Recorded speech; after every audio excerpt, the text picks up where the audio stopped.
There's a single bad habit which most of us brass players succumb to at one point or another. However, under the right circumstances, it can also prove beneficial. Confused? I'll explain. Let's get started.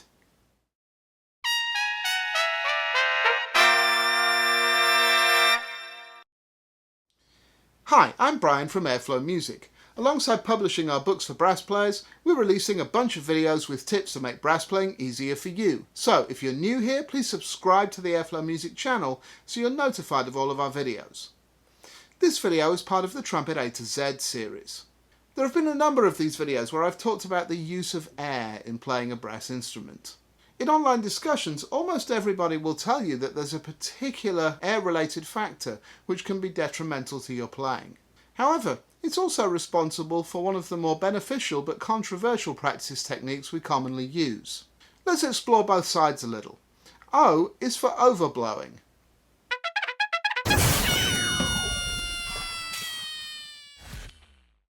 Overblowing. It's widely regarded as the root of all evil when it comes to playing a brass instrument. I certainly agree that it makes it harder to play, or certainly less efficient, but I think it's important to address what it actually means and what some of the symptoms are. Then, once we understand it a bit better, it's worth mentioning a couple of things we practice that actually harness it and use it to our advantage.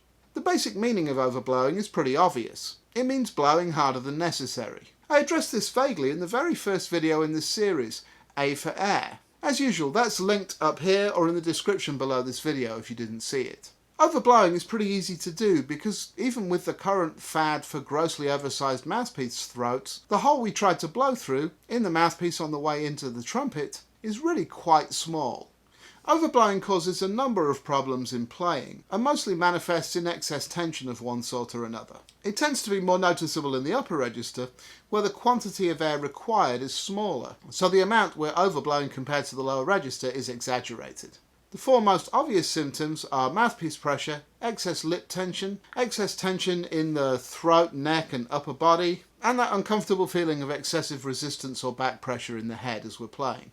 All of these are initially caused by trying to blow more air than can fit through the mouthpiece. If we then continue to overblow regularly, they can become habitual in their own right.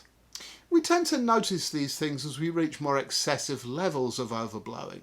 But there's a less obvious symptom of the sort of mild overblowing that even the most efficient of us do from time to time. You may notice it as a lack of richness in your sound if it gets bad enough, but there's another symptom which we often use to our advantage in practicing, and is also the cause of many arguments as to its merits. I'm talking about mouthpiece buzzing. That may seem to come out of left field, but hang in there, I promise it'll make sense.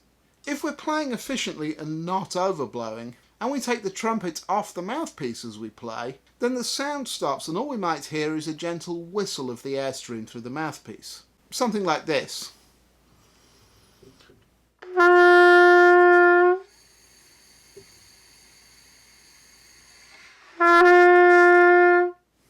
This is because we don't actually buzz our lips on the way into the trumpet, if I can put it that way.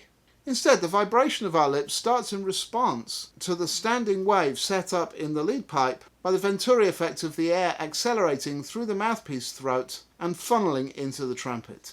That wave is then amplified through the resonance of the instrument and we experience it as our sound. Now, if we're overblowing and we do the same, then the mouthpiece will buzz as we remove the trumpet.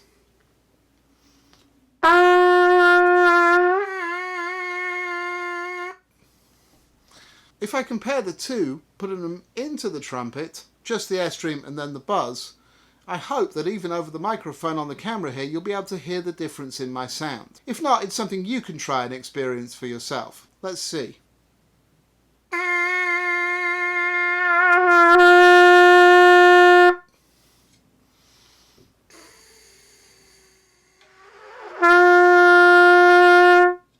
This is often used as the argument against mouthpiece buzzing. However, I think mouthpiece buzzing can be incredibly beneficial to develop a consistent air column and good embouchure form, if we understand that subsequently playing with the trumpet attached should be slightly easier, since we no longer need the excess lip tension which forms the buzz.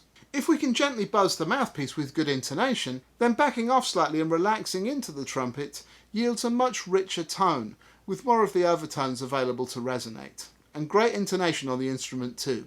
It's a win-win situation. If we look specifically towards playing in the upper register for a moment, that's where much of our tendency to overblow actually comes from, particularly if we're primarily trying to generate air compression at the aperture. It's important to remember that that is only one of our 3 physical compression methods. And even though it may be the most obvious one to get the feel for, I believe that it's the weakest of the 3. However, this video is already in danger of going on too long, so that's something we can explore further another time. In the meantime, you might want to review my earlier videos B for breathing and F for falsetto for the basics of my approach to the upper register. I have a simple tip to counteract overblowing, in case you thought I'd forgotten about that. Basically, the trick is not to blow as hard. Practically, that means spending time practicing at a very low volume, really as softly as possible, for a good portion of your practice every day. Doing so trains your lips to respond to a smaller quantity of air and will improve the richness of your sound.